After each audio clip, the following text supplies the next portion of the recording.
On the Newsmaker line, powered by headlockstoheadlines.com, it is my extreme honor and extreme pleasure to welcome country music's next greatest superstar and the 7-time former Women's Divas and Knockouts champion, hardcore country herself, Mickie James. Welcome to the program. Good evening, Mickie James. Wow, thank you very much. It is first off, it's a great honor to have you on the program, and please let me be one of the first to offer my prayers and thoughts to your friends, your family, your fellow Virginians yesterday who felt the ground shake, a 5.9 magnitude earthquake rumbling through the East Coast. I know it might be hard to take you away from the recording studio to do this interview, but our thoughts and prayers are with you, your friends, your family, and we appreciate you taking time coming on the program. Well, I appreciate that. Thank you very much. I know my fans yesterday, and they were okay, so it was good. Everybody was fine. Yeah. That's great to hear. I know my fans, they're going to be bringing my chat off the hook if I don't talk about your wrestling, but really there's something more important that I want to talk to you about here. And this is the new album, the new music album that you're working on right now. You're doing something I've never heard of before. You're offering the fans an opportunity to be part of this album, to kind of get in on the ground, offering different products and CDs, and kind of doing this pre-order. What brought about this idea?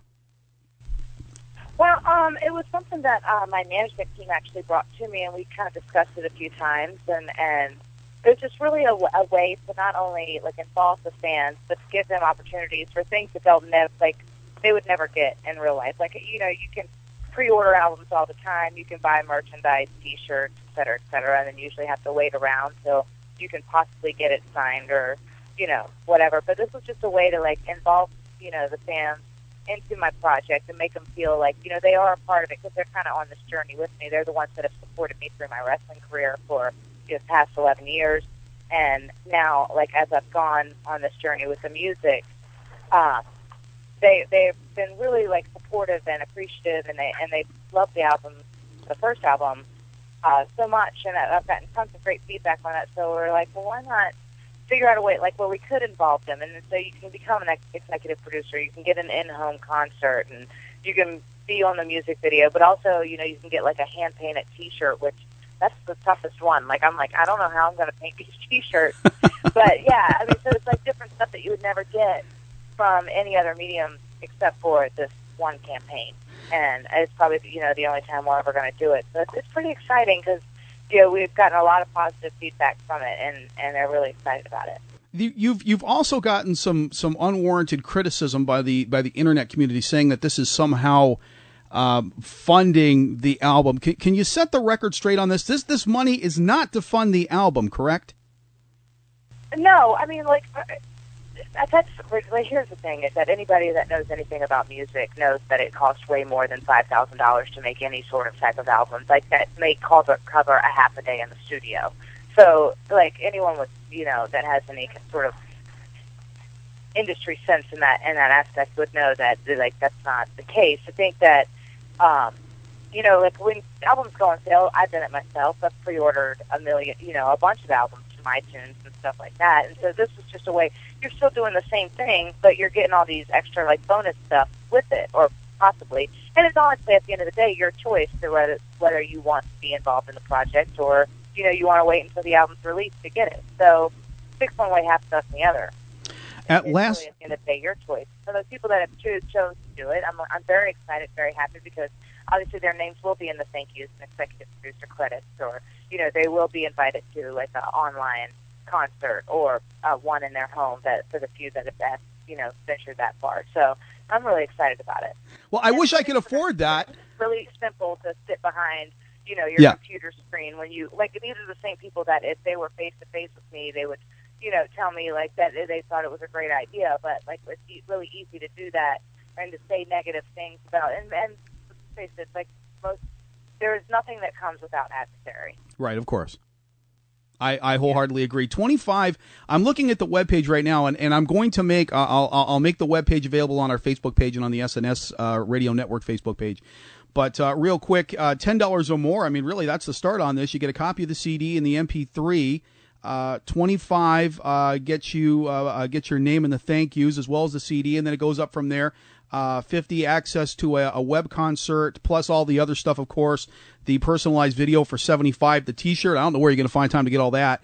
$200 or more gets you listed as the executive producer. $2,500 gets you. Now, I would love to spend the $2,500. I just bought a house. I'm broke.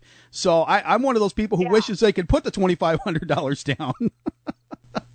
Yeah, and that's something that would normally cost, close to at least $5 in order to do all that to get people, to come out to a concert. So it's like something that we're really offering at a decent price. And there's actually been people that have signed up for the concert. And I think it's like, oh, it would be really cool if you're doing like a Sweet 16 birthday party or bar mitzvah or, or even just like a party at outside, like a big old throwdown. I don't know. Who knows? You have Mickie James coming and singing for 30 minutes. I can't think of a better way to spend $2,500 than to have you come to the house and sing acoustic for 30 minutes. I mean, that's the right. You get the video recorder out. That's the gift that keeps on giving. Yeah, how about it? Now, this campaign, though, it's a limited time only on this. You have to in order to get in on this, it's only up until September the 2nd. Why is that a pivotal date? Well, obviously I thought it would be, we could have we had a closeout date because it's not something that I want to offer forever. Of course. And we're hoping to release the album. And so these are like the diehard fans that really want to be a part of this. And if we close it off at a decent time, especially before the release of the album, hopefully October, November time, but they've already set up this way ahead of time. So I'm sure that we may offer a way to pre-order the album, like, a few weeks before the release, but it won't be in the same, vein that this one is. Okay. Now, I got to ask you a question. Is it harder to stay put in a recording studio for hours on end with all the takes and the retakes, or is it easier to wrestle for 60 straight minutes? Wow. God, I haven't wrestled a 60-minute match since I think when I was in OVW.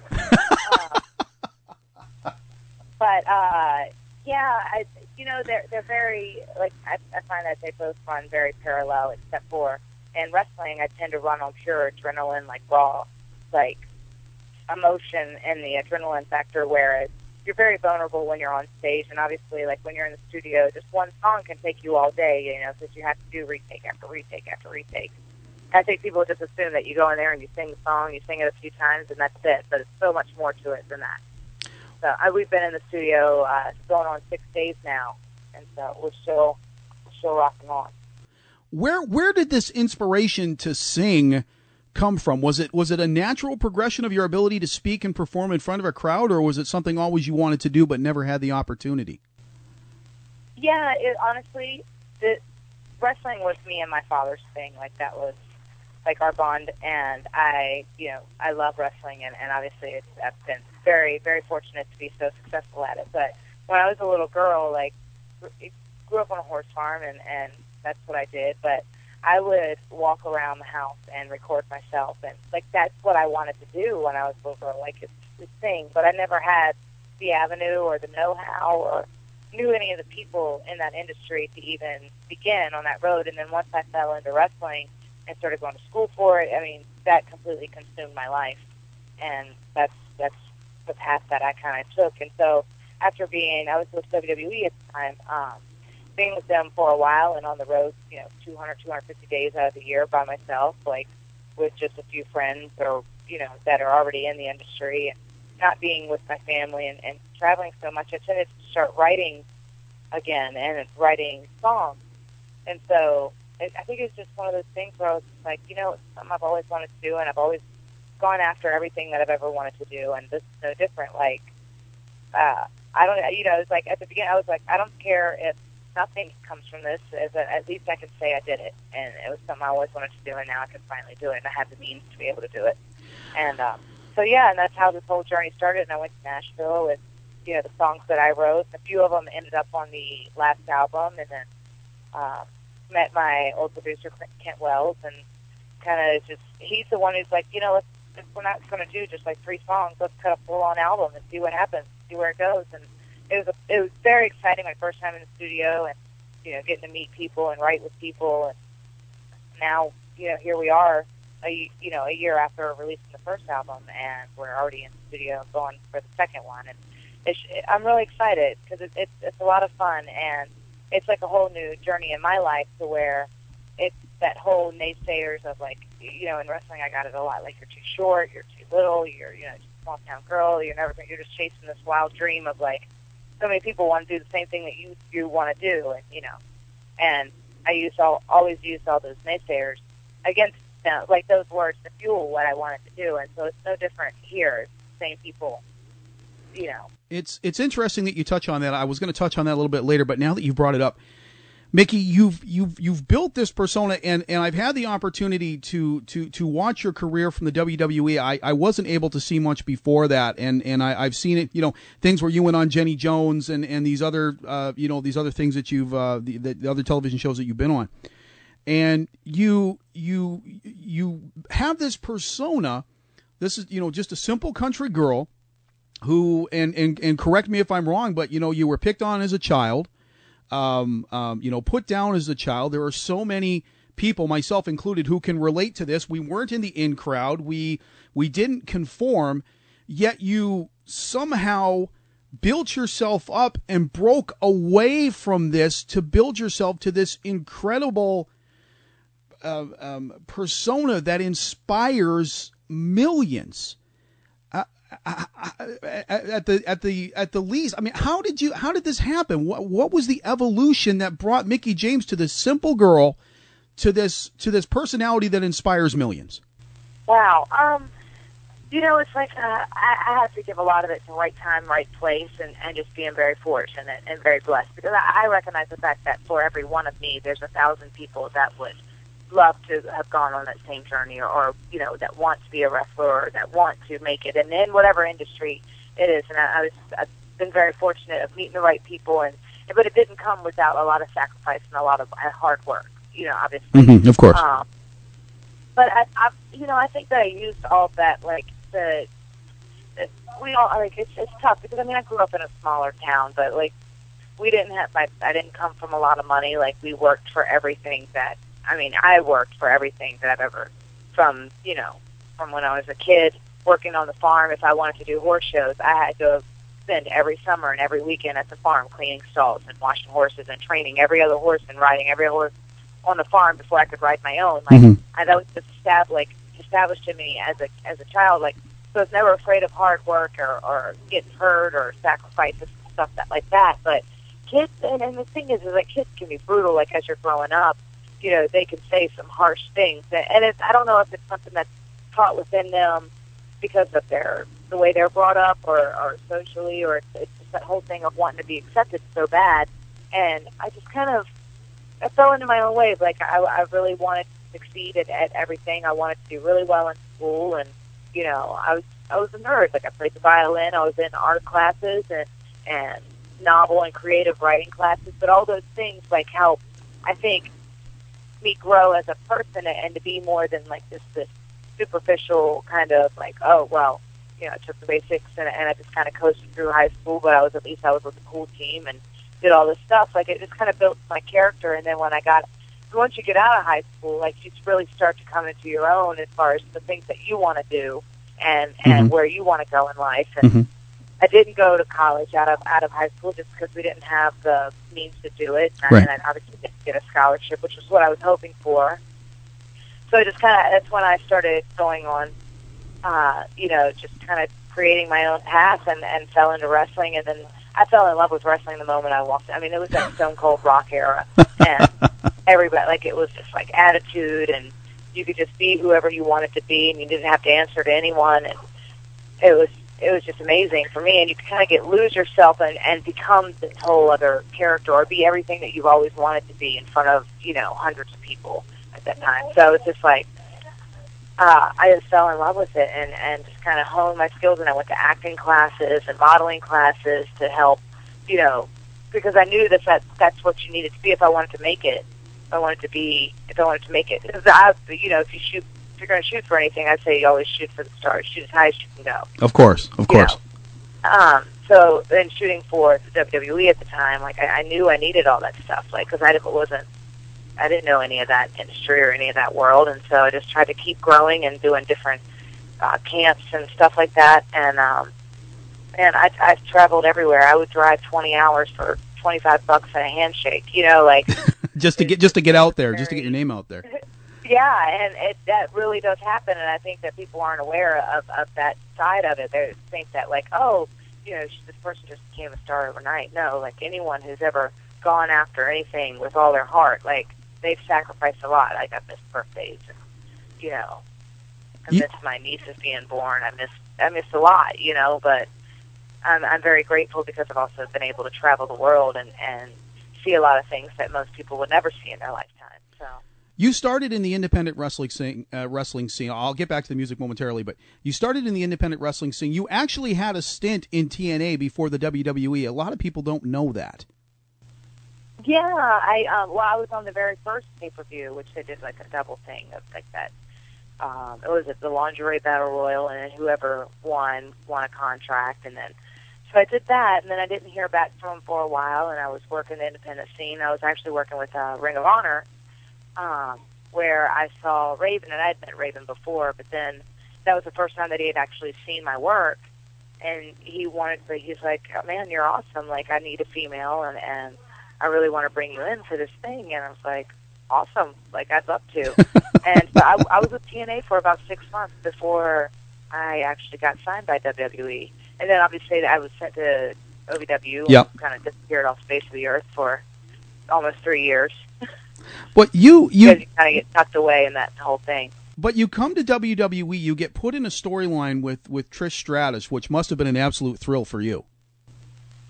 Oh, it was amazing. And, you know, I was supposed to debut maybe 5 times before that. And I'll give it to you. I'll say this, like, I probably grew the most as an individual and as a woman when I was in OVW. Like, I learned a lot about myself, and there are definitely some growing pains. And because everybody there is usually, you know, at the same thing. Either they are contracted.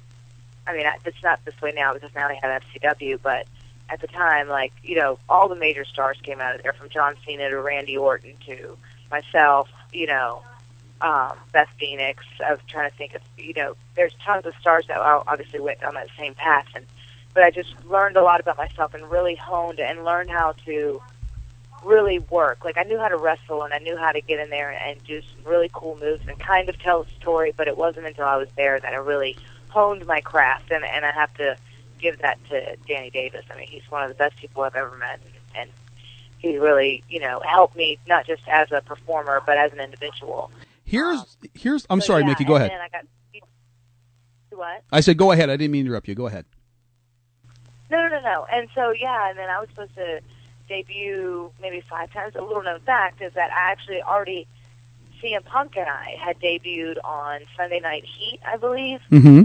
I was his manager, and then, you know, we came back through the curtain, and they hated it. Hunter pulled me aside. He's like, I just don't see the two of you together. You guys are just polar opposites kind of deal. And I was like, wow. So they actually pulled it from the show, and I think they replayed it with like a rewind from, you know, whatever. And then we were both sent back down to OVW for another 6 months or so, and then ended up kind of going our separate ways. But it was just funny because, you know, in TNA, he and I were briefly together as well. Right. And that whole thing. So it's kind of cool. It's ironic. What made the Mickie James character, you have a special distinction, Mickie. You're the only wrestler, the first wrestler, as a matter of fact, and I've been, as a fan of this sport, the better part of going on now 37 years. Well, no, not 37, more like 34. And I've always cheered for the faces, always booed the heels, cheered the faces. Never once have I cheered for a heel. You came on the scene, you had the storyline with Trish Stratus, you turned against Trish Stratus, and I was still cheering for you. I was cheering for you at WrestleMania, and Trish Stratus is Canadian like I am. You have that distinct, and I think this has to go back to the character and the hard work and the work ethic. You have this ability to transcend and rise above your own character and get people cheering for you. And it wasn't just me; there were thousands others who were cheering for you in that match with Trish Stratus. And I think a lot of it comes back to your work ethic, and how you present your character in the ring and how you present yourself outside of the ring. Yeah, and I think it has a lot to do, like, there's one thing that you can't deny, and that you can't, it's something that you can't teach people, or it's their a true, genuine passion and love for what you're doing when you're out there. Like, that storyline was so much fun, and the character, and luckily I was able to be really, I was really allowed to be, like, a lot of myself, but just, like, turned up the volume and, like, kind of dive into this character as much as possible. I know we're running low on time here, Mickie, and I've got a few more questions I want to ask you, and then I'll let you get back to making music, because that's extremely important. We're going to go ahead. We're going to promote your website and all that good stuff too. You've gone through so many title wins, so many compelling stories. I just want to run a couple by you real quick and just get your comments on this. Okay. A few picks real quick. One of my favorite Jim Ross broadcasting moments of all time was your 4th women's title win over Beth Phoenix. The invincible Beth Phoenix at the time. You came on Raw, defeated Beth Phoenix. I believe that was the Raw where you actually kissed Todd Grisham. Did that 4th win against Beth Phoenix, did that have any significance for you? Absolutely. Like, Beth is an amazing athlete. She's an amazing wrestler, and I've had some of the best matches. Probably one of the best matches I had with her was in Alaska. I believe we were, like, in Fairbanks or something like that, and we really just had great chemistry. It got to the point to where I could tell just by her body movement and vice versa of where we were going and what we were doing next, and we could just go out there and have fun.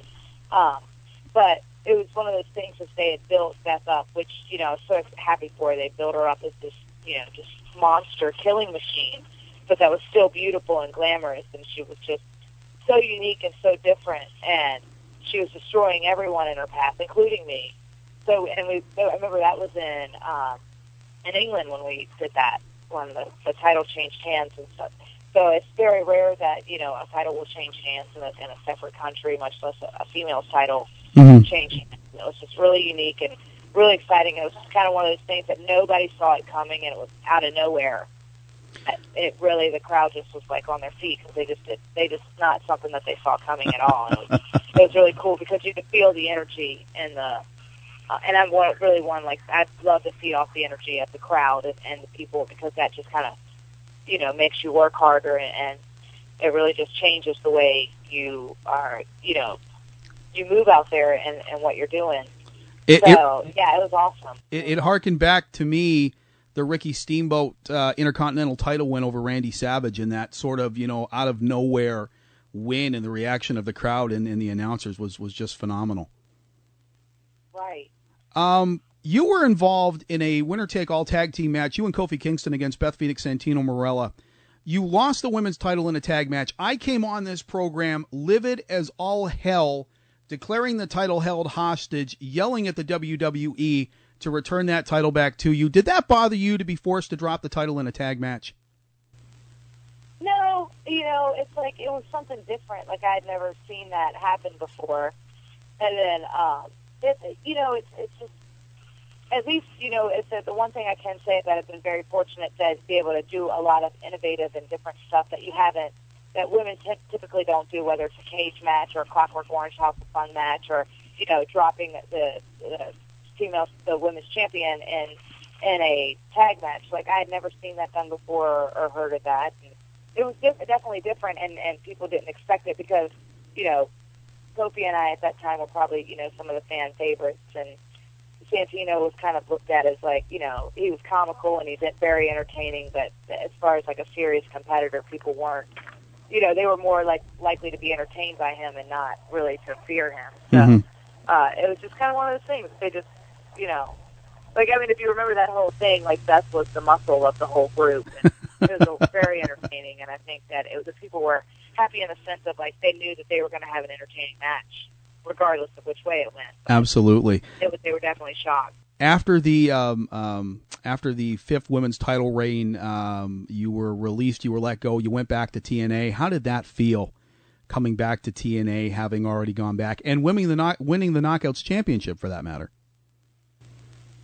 You know, it was awesome, and it was one of those things I was kind of torn with, whether to go back to TNA or just kind of hang out and just work on my music. And it was like a decision that I kind of came to, because I think I was wrestling actually in New York, and we were in front of, like 1,000 people at a small, like, high school gym, and I was working one of the first independent shows that I'd done, since my release, and I was like, I actually had fun, like the locker room, and there's no pressure, no politics, no anything, just love of wrestling. And I remember, like, looking around the locker room, and I'm like, you could see the fire in people's eyes of, like, their desire to make it. And I remember, I'm like, I had that fire. I remember being that same person and wanting this so bad. And then you kind of get, like, tainted by, like, the heartbreaks and the, politics and everything else, that it kind of, like, warps your perception of why you even began down that journey and why you gave so much and sacrificed so much to chase a dream in the first place. And it's because of your genuine love for what you do when you go out there and perform in front of people and the people's reaction. And, I think that we oftentimes, it's a crazy thing, but, like, when you make it as big as you possibly can, you lose sight of why you went after that in the first place. And that was a very humbling moment for me, because I remembered why I was doing what I was doing. And, it was like definitely one of those things I had to sit back and just think about. And then, after I talked to Dixie a few times, and at first I was like, no, I don't think it's something I'm interested. I'm just, I was heartbroken. I was kind of like, I didn't know what I wanted to do. And, that was when I pretty much called her up, and I was like, all right, I'm ready. Like, I'll do it. Let's do it. Kind of deal. And then, I'm being asked by my co-host here, Chris Kelly, if you intend to use your number one contendership at Bound for Glory. Oh, well, I'm actually in Huntsville. I'm using my number one contendership, and usually I would think that, like, if you are the champion and you lose a championship, that you automatically have a rematch clause. But apparently, I didn't. Yeah, so, what is up with that garbage? I don't know, but I did win the number one contendership, but I'm actually going after the Knockouts Championship in Huntsville, which is really cool because we're starting to go on the road more and do TV tapings from separate towns and kind of venture outside of the comfort zone of Universal Studios. Uh-huh. So, and I'm really excited about it because we did that, one other TV taping that I can remember outside, and it was just really exciting, and there were thousands of people there, and the energy is so much different, from performing in front of a studio audience that, is 1,000 people that are excited, but they're usually the same people that come in and that really strongly support TNA. You were just up in my neck of the woods, Mickie, actually. I'm sorry, I didn't mean to interrupt you, but you were actually just up in my neck of the woods here, up in upstate New York. TNA had events in Plattsburgh and Messina. I wasn't able to get to the event. Would have loved to have gone. You had a Knockouts title match against Maddie Rain. Yeah, I mean, I think when was that? It was in Rochester and Norwich. Yeah, this was further north. This was up near the Canadian border. This was up in Messina. Oh, right. And that's when I was still with doing the storyline with Madison Rain. Yep. This was a little dinky town and a little arena, and right across the arena there was a Price Chopper and a bunch of there was a strip mall. And there was a Burger King right beside the arena. I also did that was like around the flooding and stuff, right? Yes. Because I did stuff with, the American Red Cross. They were trying to raise money for the flood victims and stuff. Absolutely. Well, I hope you enjoyed our neck of the woods up here. I did. I really enjoy upstate New York. It's the people, I think, as soon as they hear New York, they think, oh, New York City, and it's definitely New York City is New York City, obviously. But, upstate New York is really beautiful. There's a lot of countryside and stuff, and it reminds me of home. Although I'm not a huge fan of it anywhere from, like November to February. It's just way too cold. And there's great places if you love horses up here. Yeah, for sure. Beautiful countryside.